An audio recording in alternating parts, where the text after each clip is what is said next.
to start, if you could briefly introduce yourself and your work within the climate justice movement, particularly around energy justice and community-led solutions. Yeah, so I'm Kirtana Chandrasekaran, and I'm originally from India, and I now live in Scotland in the UK. And I've been working for, coming on 15 plus years for various movement and NGO spaces. I work for Friends of the Earth International, which is a grassroots environmental justice um, global federation of organizations. So we are community based. So all our members have community bases. So about 2 million of those community bases and 75 national organizations. And I coordinate the work on climate justice and energy for our network. But historically, I used to also work a lot on food sovereignty and land rights issues. So kind of across forests, land, food sovereignty, and now kind of energy justice. And there's a lot of crossover, obviously, with those. So yeah, that's me. Awesome. Thank you so much. And from your perspective, what are the core principles of a just energy transition and who should be leading and defining that transition? Yeah. So I think just to say, I should have probably said this at the start. So everything that I'm going to say is, what we call sometimes kind of political accumulation over many years of movements, of Friends of the Earth International, of other allies that we speak to. So I just want to say that because I mean, we take it for granted, but it's not that, it's my personal, it's my, it's a shared knowledge. It's a dialogue of knowledges, and what I'm bringing to the table is, knowledge that's shared from me and all our comrades. So just to make that clear, and a lot of what I'm going to say has been built, positions and demands and things, understanding that's been built for many, many years, or sometimes 10 years plus. In the movements that I work with. So, I do a lot of work with our movements inside of Friends of the Earth, but also our allies outside. So movements of small scale workers, small scale peasants, fishers, workers, feminists. So it's a big accumulation, let's say, of knowledge. So I just want to make that clear so it doesn't look like I'm not an academic. And even if I was, it wouldn't all be just my knowledge, right? It's a kind of community knowledge. So having said that, um, in 2011 already, I think, between 2011 and 2015, we were already discussing a lot of these issues around, what does a just energy system look like? And that we cannot just replicate, although we all know that, the window of time is closing to keep temperatures under 1.5, which is what, everybody talks about, and the phase out of fossil fuels is super key. But then we don't look at that just as it's not a technical issue, it's a political issue. It's a political, social, democratic issue of kind of multiple oppressions sitting together. So, so we came up with these ten principles, and there are additions to that, but I think it's worthwhile to talk about them. One of the things that we talk about a lot in our movements is for the call for system change, right? And what that means, different people say it in different ways, but it basically means that you are genuinely building alternatives to the current kind of extractive, corporate controlled commodified energy system that you see. And this could apply across the board, right? It could apply to the food system, it could apply to the financial system. So the same principles can apply, but you're actually building alternatives, not trying to reform or fix this current system, which is a kind of system based on capitalist exploitation, based on patriarchy, based on racism, based on colonialism, which still stands today. So multiple oppressions that are coming together, and everything that we see practically in how our energy system works today is a consequence of all those multiple histories of oppressions that have happened. So we need to dismantle those and build something new. So that's what we call for. So, for example, it means that you have to do away with the kind of commodification and privatization of nature, of energy. You don't see energy as a commodity anymore, but as a human right, for example, as to, that you need a radical transformation of many different systems, not just you, so the energy system, but at the same time, the systems that rely on this corporate produced energy, so kind of the food system, and how you deal with land rights issues, how you deal with the rights of forest communities. So it's a kind of whole scale shift from this heavily, capitalized system to something that you are building from the grassroots. So that's the overall, one the principle one. Secondly, we call for an energy as a common good. So what it means is that energy is a right. Everybody has the right to clean energy. Energy is just not a commodity for those who can afford it. It should not be the needs of people. So we know we have about over 1 billion people who are either in energy poverty or without access to energy across the world, just in Africa, like almost 800 billion. And just transferring the same energy system from fossil fuels to renewables is actually not going to do anything with people's access. And when you look into who are the people who are in poverty or who lack energy access, who are energy insecure, there's a big rural urban divide, for example. So it tends to be indigenous peoples, peasants, rural peoples, forest peoples who don't have access. And in many cases, you see these massive renewables projects, which are mainly in rural areas, especially solar arrays, but also wind. But the people who live there are not getting any access. They're being taken away, either to another continent or to urban areas. Um, but that kind of energy is a right. And sorry, I was saying the people who, if you kind of disaggregate, who are those people? Women and people with gender diversity are hugely impacted because they do a lot of caring work. They have insecure jobs. They tend to, again, as I said, indigenous people, the urban poor, for example. So we see energy as a basic human right and a necessary condition for a dignified life. So that's what you need. And yeah, so that's the energy as a common good for all of us. Energy sufficiency for everybody. So this is a really key one, I think, that needs to be discussed. What do we mean by? I mean, energy sufficiency means that everybody has the right to energy to live your life in a dignified way. So what it means that you also do not have the right for overconsumption. And that's the key point. When we talk about energy sufficiency, actually, it's both for access, but it also addresses the other side, which is the huge overconsumption of energy by global elites, by the rich countries, but also by the extractive system itself. So there's a lot of work that's been done and a lot of studies, Julia Steinberg and people like this, about what it looks like to have a dignified life with energy sufficiency. Um, and there are some definitions which are very basic. It's like energy sufficiency is enough to power your mobile phone and have a light in your house. But we want more than that. We want people to have a good life and a generous life.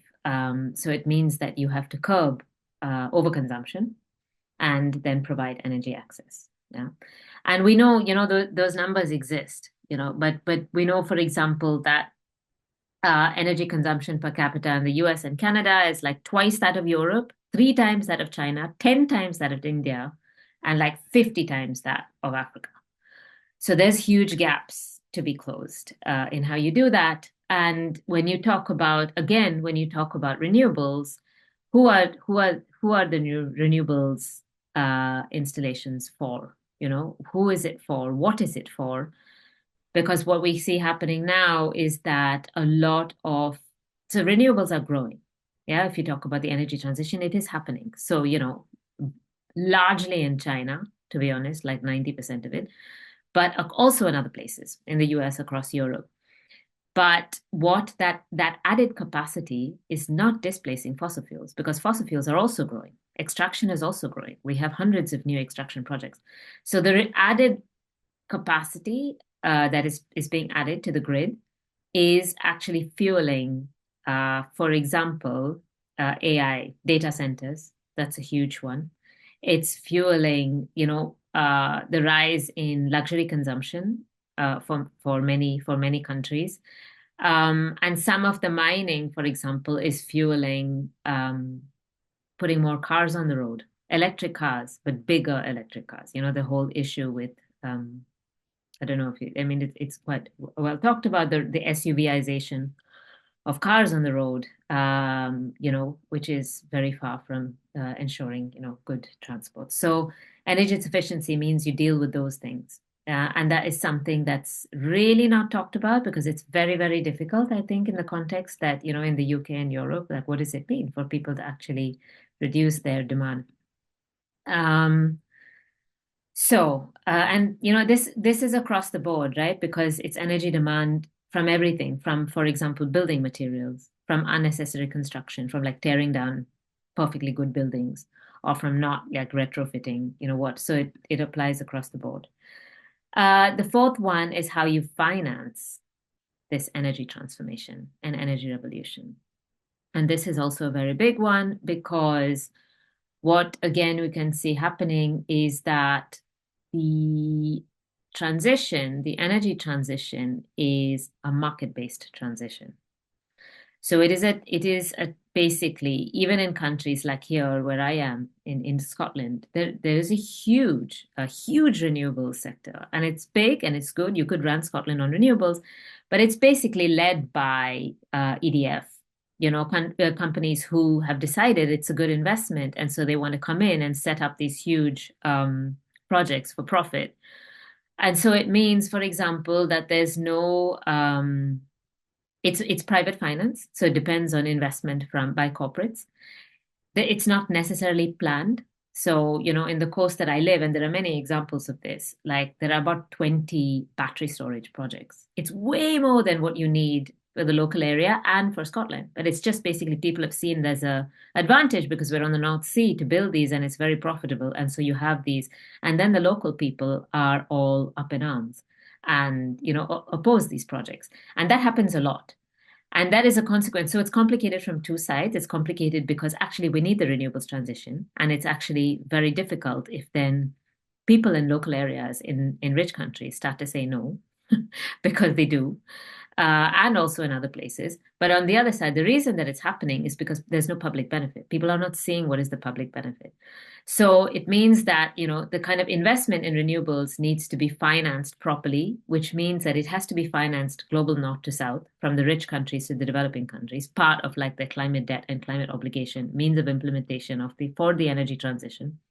But it also should come from a managed kind of state-led, a planned transition, like what they call green industrial policy or yeah, things like that. 100% renewable energy for all. That's one of the principles that we hold, which actually means that what we are looking for is to run 100% renewables world, meaning that the rise of renewables has to go hand in hand with a phase out of fossil fuels. And we are very over the time for that phase out, as we all know. But the reason I'm still saying phase out is because there are differences depending on where you live, global north, global south. So we use a framework called the Fair Shares framework, which looks at it's more used for emissions, but it's also for obviously reducing emissions is also fossil fuel phase out, based on your historical pollution, your responsibility and historical responsibility. Your capacity. So how industrialized the country is, how rich, what is the income per capita, what is the capability of that country to actually phase out immediately. And, a lot of countries like the UK, fifth richest economy in the world, has become rich on the back of colonialism and rapid industrialization on the back of lots of other places and taking a lot of carbon space or, atmospheric space. And what is so we calculate, what do different countries need to do based on a series of indicators. And so some countries they should have already ended immediately because we know that, for example, we don't have any more space for any new fossil fuel projects. That's a hard no. Existing fossil fuel projects need to be 60% of them cannot extract, we cannot extract fossil fuels from 60% of existing projects in order to stay below 1.5 degrees. So this is what we're looking at in terms of how fast. There are many different ways of looking at it. You can say that, or you can say, for example, that if we have a carbon budget, that's basically how much carbon we have left to emit before we breach 1.5 degrees. It is about 8 years of current emissions. And it's closing fast because emissions are rising. So it's like who has to do it first? And it's basically the US, UK, Canada, Australia, Japan, the industrialized countries, New Zealand, that should be doing it now. And then in order to give the developing countries a bit more time and a bit more space to have a kind of managed transition for how that needs to be done. Renewable technology that's climate resilient, locally appropriate, and low impact. I think it's kind of, it's self-explanatory, but it means that, what we don't want to see is kind of large scale hydro, for example, because a lot of people consider that renewable, but it has its own huge impacts on land, on communities. It is not kind of, it's not, it, so basically what we say is it should be as small scale as decentralized as possible, because it varies in different places. But in many places, it also makes sense because in many rural areas, they don't have access to the national electricity grid. And so actually small scale renewables make much more sense for them. Across Africa and India, for example, small scale solar installations are doing great. Like they can do really well, but they require certain types of policies to support them, because solar requires upkeep and it's not just about going in and giving people some solar and then you just say bye and you're kind of on your own, but you have to kind of maintain that upkeep. And energy sovereignty and energy democracy. So this is super important that energy systems and production and use should be owned and controlled by the people for the people. Yeah. So it is because you see it as a human right and people should have to, in an appropriate way, ownership control of their own energy system. And how this looks can be different in different places. So again, like using the Scotland example, there's a lot of cooperatives, energy cooperatives, yeah, people who are running their own wind energy. Some cooperative there's a huge kind of small scale energy cooperative movement across Europe. And it's being replicated in other places. And there are many different models. Some people have like part private ownership because they don't have the skills and investment and what they need, so they need to bring companies in, but actually the community has the majority share. What we don't want is basically for the community to have no say, no ownership, no benefit, whether that's financial and actually access to what's being produced. So, for example, but it also means people get like political and social control over their own local natural resources. Yeah. So it's like the principle of equity and justice, self-determination, for example. And how this works is very different. In Scotland, it's different. And another example is, for example, you could say like a lithium mine in Argentina, which is one of the big mines that our member group in Argentina works on. Argentina produces like I think 30% of the world's lithium. It's huge. And it is in this kind of lithium triangle, and most of it is produced in indigenous areas. But they have no sovereignty over decisions that are made over what should be their lands, over which they have sovereignty, because the state takes control, or a large lithium mining corporation takes control, and not only do they not have any decision-making power or the right to say no, because that is a right, yeah, no matter what, no matter how much we need these renewable energy projects, the communities still have the right to say no, free, prior, informed consent and the right to say no. They are harassed, they're criminalized, protests are brutally repressed in order to kind of mine these. So it encompasses kind of people's political rights as well. And of course, the just transition, which protects the rights of energy sector workers. And this is, I'm probably answering a lot of questions and going through these, but we can see how the other ones pan out. It's obviously a just transition, like the classic just transition is about workers, right? What happens to the fossil fuel workers? But it's about a lot more than that, I think, because it's about what is dignified work. It is about, and here is where we talk about feminist and just energy transition. Because a feminist angle allows you to talk about, what is the energy for? Is it for social reproduction? Or is it just for, kind of useless consumption extraction? It allows you to talk about the disparity between gender diverse people and women, and the fact that by and large they are in roles in the workforce which are not valued, and nobody cares about whether the woman who's doing a market garden in Africa has access to electricity for a home, or the kids are able to go to school, or these kind of stuff. So what is it for? What is the energy access for? um and we talk about that energy should be for life, creating the conditions for life and a good life. By which, I mean, there's a lot of things in that, energy for food production, energy for local, food sovereignty, energy for protecting forests and, for community. But it also enables you to talk about war, that we like the military industrial complex is like 5% of global emissions. A lot of mining for so-called minerals for the renewable transition actually are diverted into war and military production, because a lot of them are the same minerals. So, it's this whole basket of what does it look like, and what does it mean to have a decent job? And of course, community owned, people centered renewable energy. So again, as I said, and an energy system that is free from patriarchy and systems of domination. So whether that's in, how projects are expressed, whether it's, how people are allowed to protest, who has access, yeah, in terms of race, in terms of gender. Okay.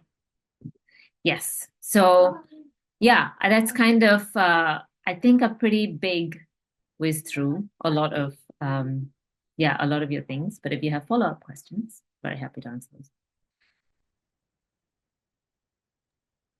Thank you so much for that. That was awesome. I feel like you have touched on so many things that we've been reading about throughout our semester. We've read a lot from FOEI. We've read a lot from, like, for example, when you were talking about uh how renewable energy uh can oftentimes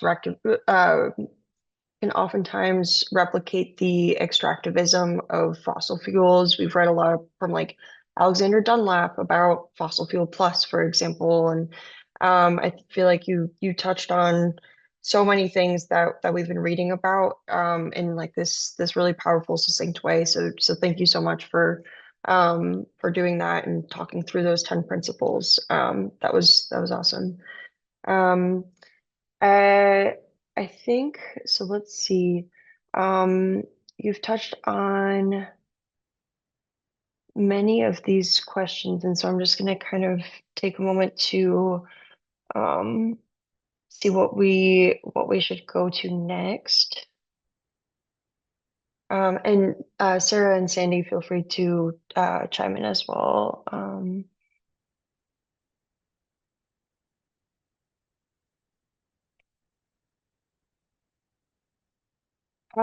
Sorry, this is skipping ahead.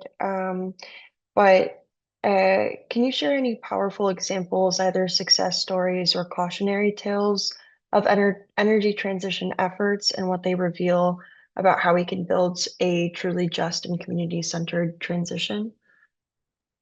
Yeah, I think so. I'm trying to think. So, I mean, the cautionary tales, there are any number of them. But maybe uh, I mean, there are several projects, but there's one, for example, I forgot the name of the Rampasar. It's a kind of 750 megawatt solar project in Bangladesh. Huge solar installation covering like a few kind of square kilometers, where it was a company that was brought in to install this, and the energy that's being generated from here is so it's in a rural area across some rural villages in Bangladesh, but most of the energy is actually being diverted to the city. You can see the same thing happening across North Africa, for example, the huge solar installations in North Africa, which a lot of the energy is being diverted towards Europe for use in Europe. And it's a lot of investment from Europeans. And the fallout of these type of installations is at several levels. So there's first, of course, just the land grabbing, because it is a land grab at the end of the day, all of these. Even where, and it's by and large in rural communities that, tend to have large areas of land, so-called either, available land or marginal land, which is never the case because it's always either community owned land, which doesn't have a title, so it's easily accessible. It's much more vulnerable for the state to take control of it. Or it is kind of pastoral lands. You see a lot of this in Africa where it's kind of range lands that, again, are super important from an ecosystem perspective, from a livelihood perspective, from even a carbon storage, from a lot of different perspectives. It's super important, but it's not recognized as such. So it's kind of land grab, displacement issues, the fact that at any level, whether you look at it at a national level or a more kind of small scale at a microcosm level, if you're trying to look at what does a climate just and a world with a good energy transition, you also need to look at what does it mean to adapt and have resilience to the impacts of climate change, because we're not anymore in the stage where it's very much a reality. It's here. We are dealing with the impacts now, and many countries have much bigger impacts than others. And so if it has that kind of triple or quadruple impact. So at the same time, you're destroying actually local sustainable food systems that are actually the ones who are supplying the majority of food and livelihoods for most of the people. India is still 60% agricultural population. Across the world, I think like 70% of people are still fed by small scale, food production. And a lot of it is still, reasonably sustainable. So destroying the local ecosystem, you're kind of destroying the fabric of rural life, the fabric of agrarian life.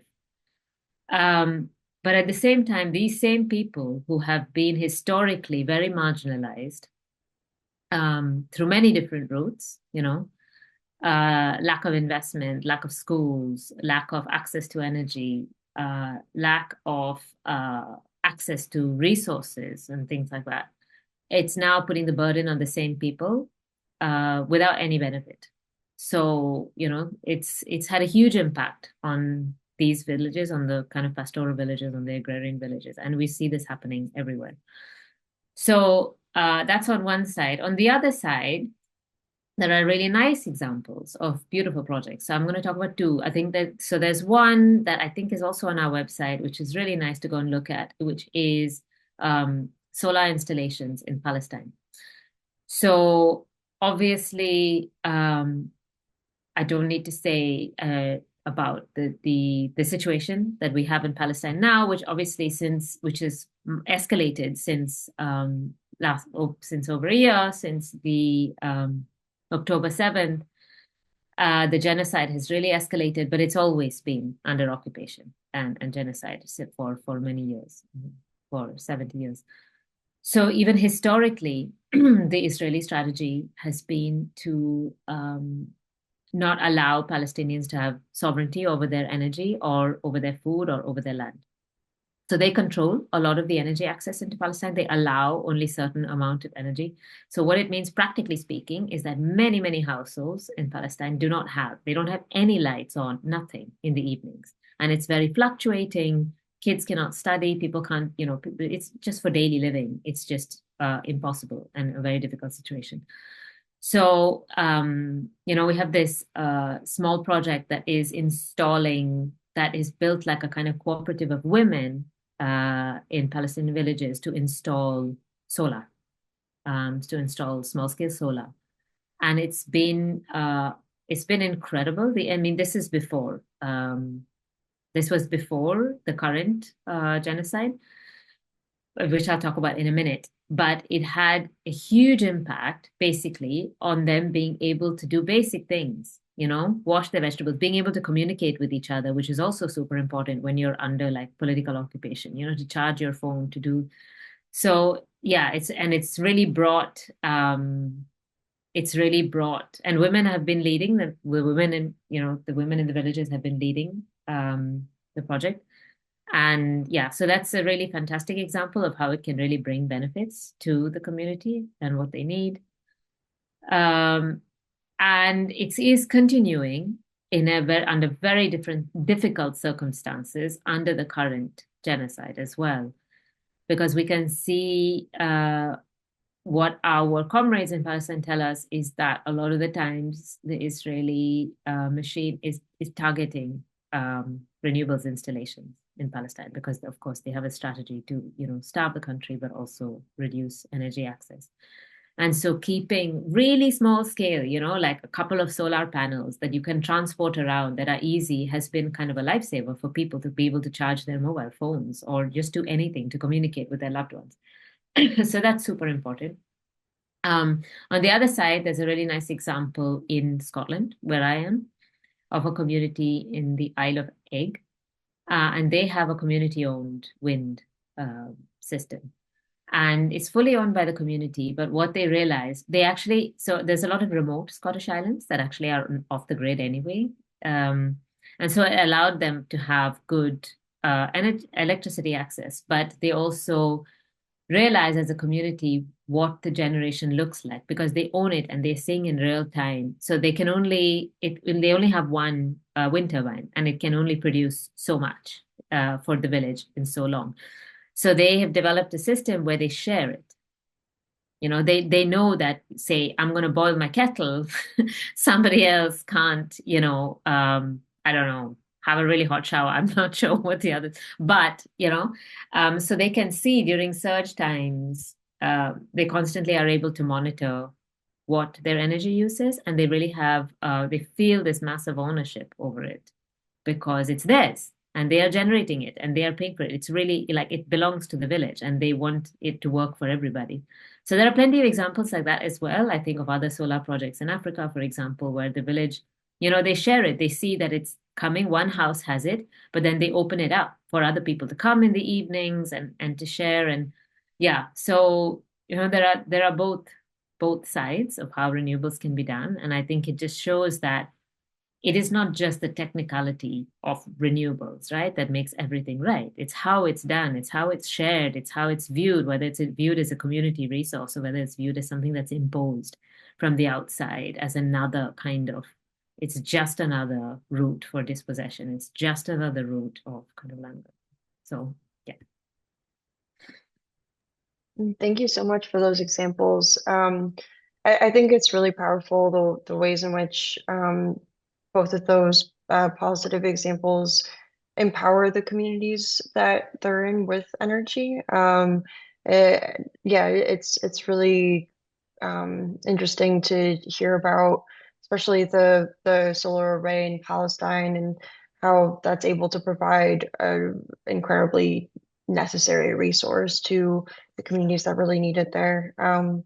And also, yeah, thinking about the incredibly remote islands in Scotland and thinking about kind of how renewables can be used to to power remote communities as well, and that might be the most effective way because they're off the grid and too far in terms of transmission lines anyway. So there are many different applications, and so I think those were really great examples. And bouncing off of that, uh, I was wondering what protections or policy changes are needed to scale up projects like that, and then just protect the ability for those projects to continue or to start, and then also make sure that scaling up these renewables doesn't come at the cost of indigenous land rights, food sovereignty, or community self-determination. Yeah, what kind of policy changes? Sorry, I'm not sure I got the question. Yeah. Oh, Uh, yeah, what protections, policy changes, just what do you think needs to be in place both from like a government level? I know that depends very much on where you're located in the world. But yeah, essentially, how can we protect these projects and make sure they can still flourish? yeah. So I mean, I think there are different levels of kinds of policy changes. And I think what we have realized in doing this work is that you need kind of multi-sectoral, like a suite of policies and like, many different types of public policies in order to allow the right kind of renewables to flourish. And you cannot focus only on climate policy or on just industrial policy or on kind of green economic policy. It's it needs to be have a kind of multi-sectoral approach.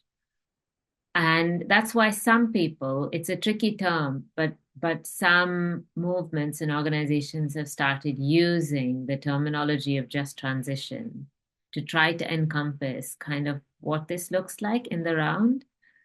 It's a very contested term because it's also kind of very co-opted, and just transition is in some places has become about false solutions and gas and hydrogen and all this kind of stuff. But so I think by which I mean when you need good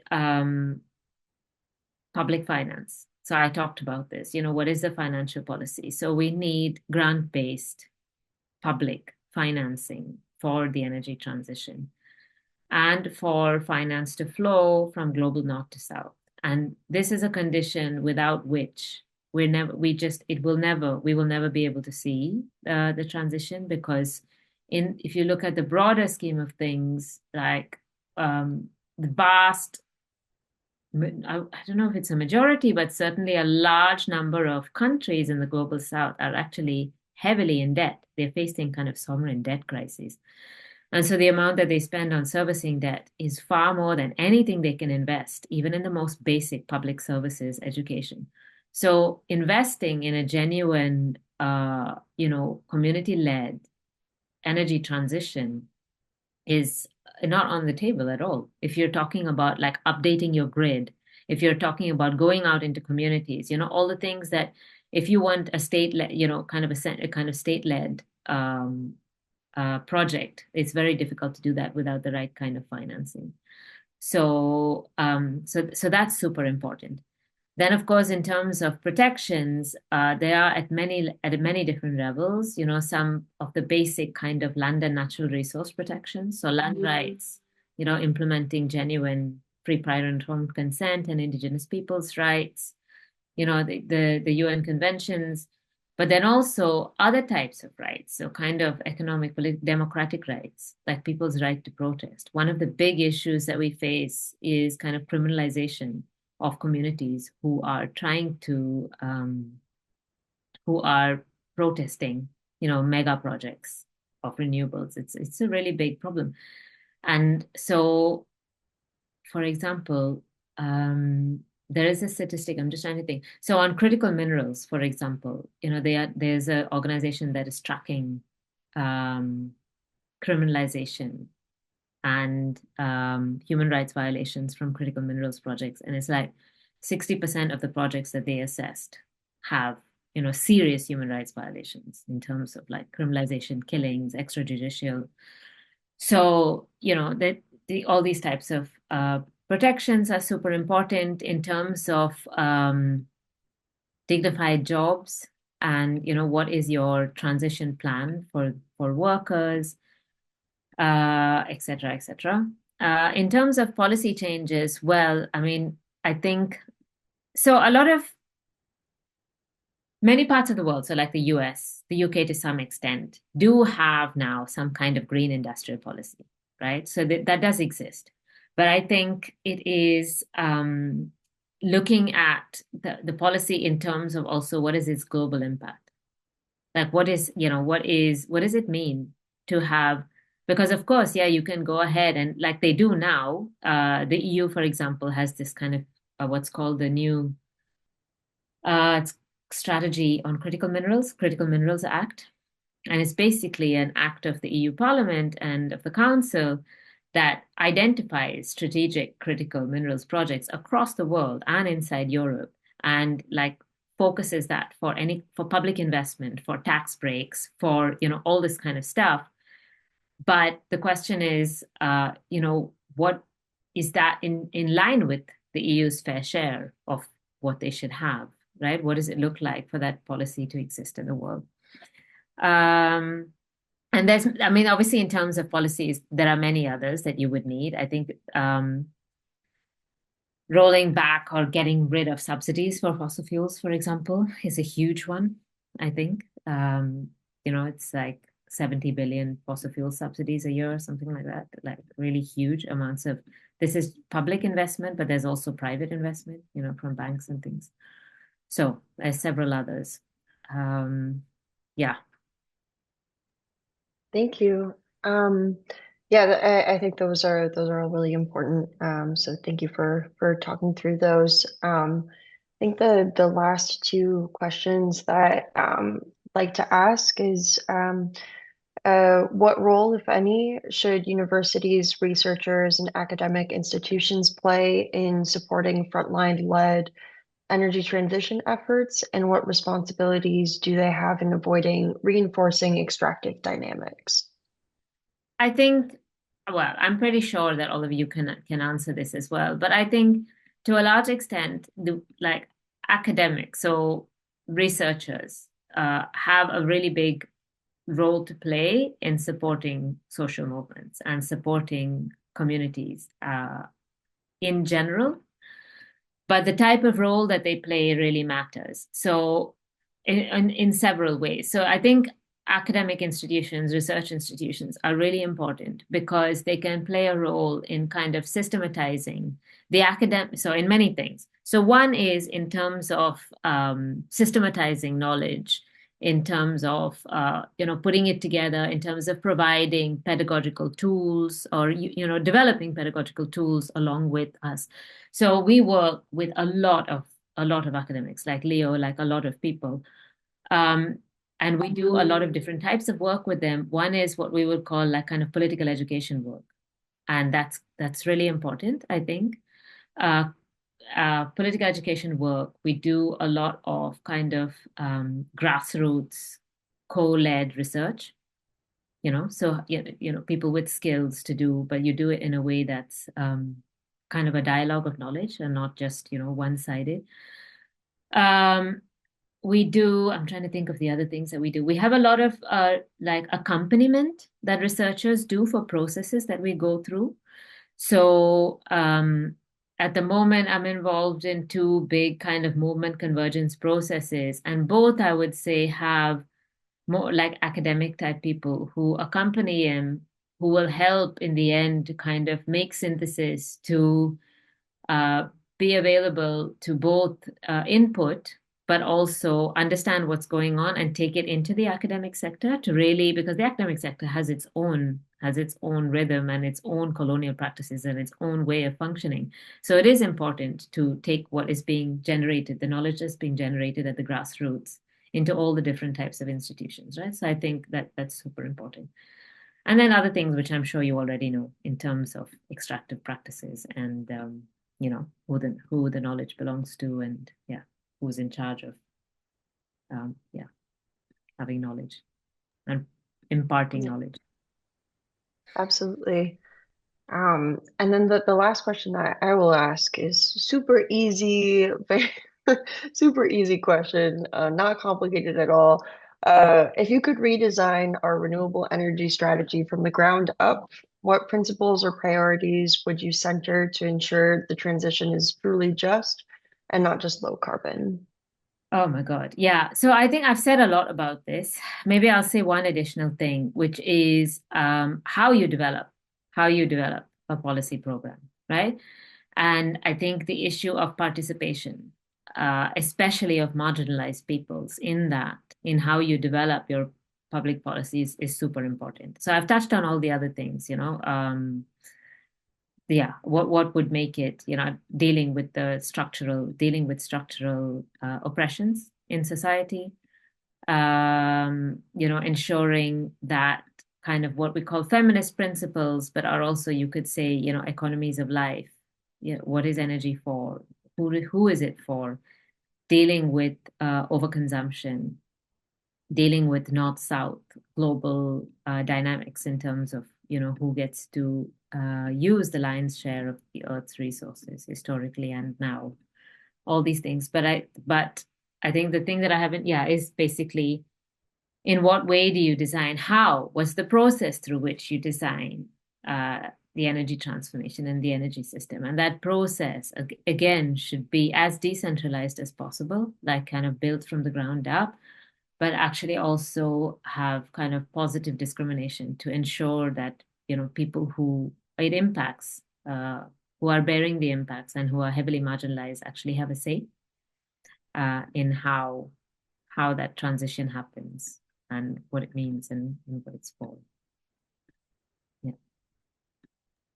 Awesome. Thank you so much. Yeah, I know that's a big one. So thank you for talking through that. And now I just wanted to see if there was anything else that you wanted to cover